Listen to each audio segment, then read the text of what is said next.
Kalau Mas Bayu melihat dari iklim bisnis kita yang tadinya hilirisasi dari bahan nikel ini, apakah sudah cukup baik untuk diterapkan dari Indonesia sendiri? Kita punya ya harusnya ya potensinya gitu ya. Karena kalau dilihat sekarang ya smelter sudah cukup banyak gitu ya. Dan negara juga sudah mulai mengarah ke industri baterai ya kan, sehingga teknologi untuk menghasilkan nikel yang mengarah ke baterai itu sudah mulai jalan sekarang. Nah ini juga Vale juga ada, kita kemarin baru bekerja sama dengan satu perusahaan gitu ya untuk juga mengarah memproduksi ke sana, ke baterai. Oke. Dan selanjutnya ini kita dari iklim bisnis ya Mas, kita beralih kepada isu lingkungan ya. Ya. Sebenarnya bagaimana sih untuk menyikapi dari produsen-produsen ini terkait dengan penambangan nikel ini kan apa ya istilah bisa dikatakan memakan wadah yang besar ya, maksudnya lingkungan yang besar gitu, dan juga alat-alat berat dikerahkan dan juga dari segala upaya itu dilakukan. Sebenarnya bagaimana sih untuk bisa menjaga iklim ini ataupun juga lingkungan ini tetap bisa baik gitu? Ya, nah yang penting adalah kaidah-kaidah penambangan yang berkelanjutan sebenarnya ya. Jadi penambangan itu nggak mungkin deh namanya tambang nggak membawa dampak ya kan, pasti ada dampaknya. Cuma nanti yang perlu dilakukan adalah bagaimana dampak ini bisa diminimasi. Nah kita coba lihat ya sekarang tambang-tambang itu banyak untuk memproduksi sesuatu gitu ya. Smelter itu pasti menggunakan kan batu bara. Batu bara itu emisi karbonnya tinggi sekali. Gitu. Betul. Nah ini yang perlu dimitigasi. Kalau kami di Vale gitu ya contohnya, kita memproduksi dengan menggunakan PLTA. Tapi PLTA itu juga nggak bisa full ya memenuhi semua energi. Bayangkan kami yang sudah menggunakan PLTA saja gitu ya, itu baru mencakup hanya 36% dari energi yang ada. Itu gambarannya ya, kita kemarin baru keluarkan sustainability report ya. Jadi untuk memproduksi 1 ton nikel, kita menghasilkan emisi karbon sekitar 28 ton. Itu di Indonesia udah termasuk yang paling rendah. Tapi kalau dibandingkan yang lain mungkin ya, yang tidak menggunakan PLTA itu bisa sampai 40 tonan per ton nikel. Nah ini yang harus di manage juga gitu loh. Jangan sampai emisi karbonnya besar sekali. Ya, kemudian yang lain-lain perlu dilakukan juga bagaimana menambang dengan baik supaya tidak dampak tailingnya gitu ya atau dampak limbahnya itu bisa signifikan. Ini semua harus dimanage dengan baik. Oke, kalau misalnya dari perusahaan ataupun produsen sendiri ini bagaimana untuk bisa memberikan kerangka dalam melakukan penambangan ini? Apakah sudah ada perencanaan sih sebelumnya untuk bisa mengolah itu semua? Ya. Tentu semua harus dihitung-hitung ya kan. Kita kalau konsep keberlanjutan itu pasti harus 3 pilar ya kan. Profit ada, planet ada, people ya kan. Memang harus dihitung supaya profit dulu ya kan. Tapi kemudian setelah profit ini harus dipertimbangkan yang lain ya kan. Nah contoh di kami ini untuk salah satu sampel bagaimana menurunkan karbon ya contohnya ya. Kita waktu membangun smelter, kita setuju bangun smelter di Blok Bahodopi gitu ya. Kita coba mengurangi karbon dengan apa? Kita tidak gunakan batu bara. Itu naik nilai investasinya. Jadi dengan tidak menggunakan batu bara, kita berubah menggunakan LNG itu naik sekitar 240 juta US dollar nilai proyeknya gitu ya. Tapi ya karena perusahaan mungkin lihat masih ada kok untungnya ya kan. Kenapa kita nggak lakukan? Pasti ada biaya yang lebih tinggi gitu. Tapi demi komitmen keberlanjutan kita harus tetap jalan ke sana. Jangan hanya pikirkan untung terlalu besar ya kan, tapi kalau ada yang bisa dilakukan itu harus dilakukan sekarang. Ini ada yang menarik nih. Kalau misalnya saya pernah baca gitu ya, investor di luar negeri ini terkadang agak membuat keraguan untuk bisa berinvestasi di Indonesia karena tidak ramah lingkungan. Nah itu apa sih sebenarnya yang apakah itu fakta di lapangannya benar Mas? Iya. Itu tadi ya memang karena salah satu bahan energi sebenarnya bagian paling besar dari energi. Di Indonesia ini energi kan masih banyak yang menggunakan yang belum ramah lingkungan gitu. Contohnya tadi PT Vale 36% PLTA. PLTA itu nol emisinya ya kan. Tapi kan yang lain-lain masih ada. Nah, ketika kita masih menggunakan batu bara, masih menggunakan fossil fuel, itu emisi karbonnya pasti tinggi. Contoh paling kemarin sempat heboh juga tuh Tesla disampaikan kan ada deal dengan Vale yang di Kanada. Di Kanada itu emisi karbonnya 4,4 ton per ton nikel. Itu rendah sekali. Kami di Indonesia saja yang sudah pakai PLTA itu masih 28 ton per ton nikel gitu kan, masih jauh ya kan. Tapi itu kenyataan yang ada di Indonesia. Nah ini yang memang PR-nya besar di sana. Bagaimana apabila energi bisa benar-benar gunakan yang baik gitu, yang bersih, itu bisa menjadi sangat menurunkan emisi kita, sehingga untuk sisi keberlanjutan akan lebih baik gitu kan. Baru nanti yang bagian-bagian yang lainnya, bagaimana penambangannya supaya baik, ya kan, manage limbahnya. Seperti itu. Jadi tantangan terbesar itu di energi kalau menurut saya. Oke, kalau misalnya Mas Bayu mungkin bisa memotret dari beberapa juga produsen-produsen nikel yang di Indonesia ya, apakah itu juga menjadi salah satu tantangan terbesar untuk iklim investasi dari luar negeri datang ke Indonesia melihat hal yang sama? Terlebih, maksudnya dari beberapa produsen ini juga masih kurang ramah lingkungan kah atau seperti apa? Ya, saya melihat mungkin fokusnya ya, kita mungkin Indonesia ini saya lihat kan masa transisi ya, sama seperti bagaimana kita men-treat batu bara gitu kan, karena memang masih digunakan.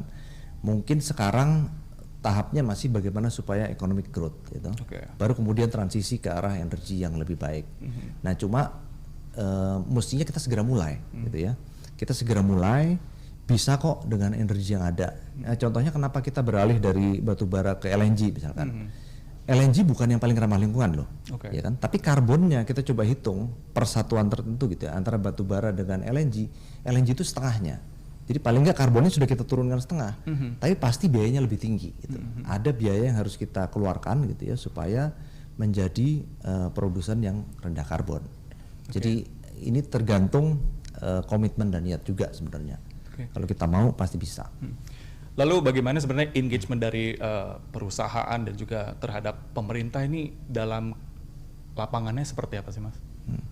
Ya tentu kita kolaborasi ya, makanya kami juga banyak berdiskusi gitu ya dengan pemerintah, terutama Marves ya, Maritim dan Investasi, bahwa investasi mesti masuk, tapi investasinya seperti apa? Nah kami harapkan benar-benar kita sebutnya responsible investment, ya. Jadi investasi yang bertanggung jawab. Bertanggung jawab itu bukan berarti hanya bertanggung jawab mengenerate value ekonomi ya kan, tapi juga bertanggung jawab menjaga lingkungan dan menjaga sosial. Nah ini yang sangat-sangat diharapkan supaya bisa jalan. Kami banyak kok diskusi dengan Kemenko Marves dan kami punya pemikiran yang menurut saya sama-sama itu positif gitu loh. Ini tentu harus kita dukung. Berarti kolaborasi harus tetap jalan begitu harus ya? Harus jalan ya.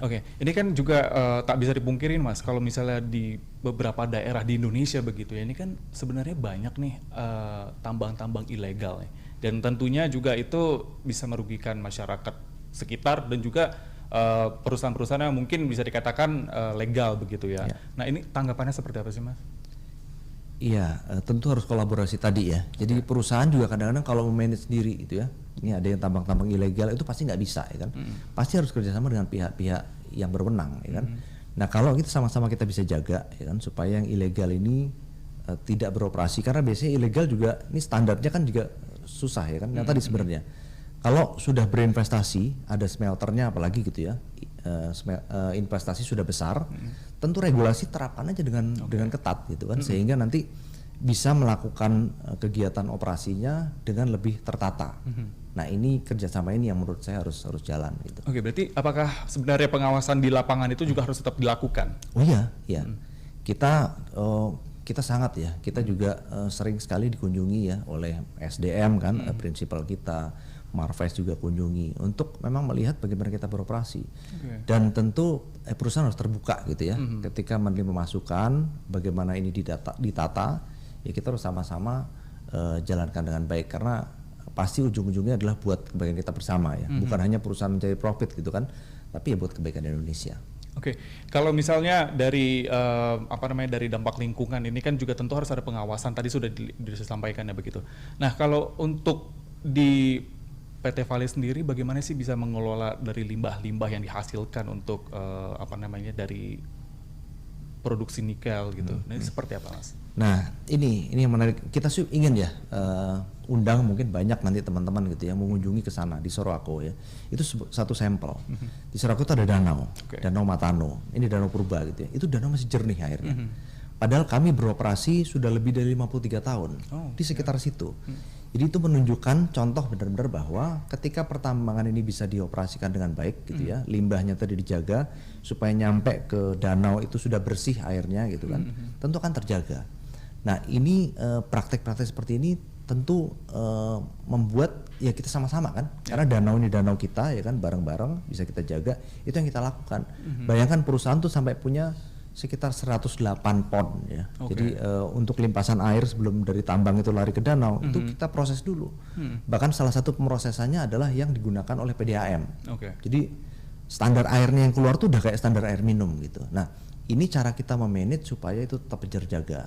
Tentu yang lain juga gitu ya, emisi kita jaga, yang lain-lain juga. Nah kalau bisa seperti itu, ini contohnya nanti kita ingin undang nih banyak teman-teman untuk bisa lihat ke sana gitu. Danau Matano adalah saksi hidup ya buat kami 53 tahun beroperasi di situ, danaunya masih terjaga. Itu contoh bahwa pertambangan bisa kok seperti itu, ya kan? Nggak perlu itu air jadi warna coklat gitu kan, keruh, nggak perlu. Kalau memang benar-benar kita manage dengan baik. Oke, kalau untuk dari sistem filterisasinya itu seperti apa sih Mas? Mungkin bisa dijelaskan? Iya, kita gunakan itu tadi ada salah satu standar pengolahan sedimen ya, yang digunakan oleh PDAM. Jadi yang sebelumnya dari tambang tentu kayak tanah gitu ya, warnanya coklat, kotor sekali. Itu disaring sampai benar-benar bersih sehingga nanti ujungnya setara dengan kualitas air minum. Jadi sudah bersih sekali airnya. Ini cara memfilter yang memang cukup kompleks ya. Kita punya teknologi namanya lamella gravity settler. Jadi benar-benar pengendapan dengan teknologi yang cukup bagus gitu. Ini menarik banget kalau misalnya tadi kita sudah berbicara dari 3 sisi gitu ya, dari bahan bakunya sendiri, ekonomi bisnis juga dan lingkungan. Mas Bayu memaknai dengan kekayaan alam Indonesia seperti apa sih Mas? Iya, kekayaan alam ini kan bukan milik kita sebenarnya ya kan, ini titipan ya kan. Ini CEO kami selalu sampaikan bahwa itu adalah titipan anak cucu. Jadi ketika kita mengelola resource terutama tambang gitu ya, ini jangan sampai nanti kita mengorbankan kepentingan anak cucu kita gitu. Makanya harus dikelola dengan good mining practice gitu ya, supaya kalaupun ada dampaknya itu minimal, mengenerate value dengan minimalkan dampak sehingga nanti anak cucu kita tetap bisa punya manfaat di sana gitu. Ini yang sangat-sangat penting. Jadi bukan milik kita, titipan anak cucu. Jadi kalau udah titipan anak cucu kita harus mikir, harus kita jaga. Ya. Dan yang paling penting adalah istilahnya menimbulkan pembangunan yang berkelanjutan ya, SDGs pemerintah itu begitu. Betul. Cocok dengan SDGs tentu. Ya begitulah sahabat Antara, di mana tadi kita sudah berbincang dari 3 sisi ya, yang ada dari bahan bakunya sendiri, juga bisnis, ekonomi dan juga dampak lingkungannya dan berkelanjutan demi masyarakat dan juga populasi di Indonesia yang lebih baik lagi. Oke, demikian Friday Talk kali ini. Dan saksikan terus Friday Talk edisi selanjutnya yang Anda dapat saksikan dari UCTV, Antara YouTube Indonesia, dan juga dari portal antaranews.com. Dadah!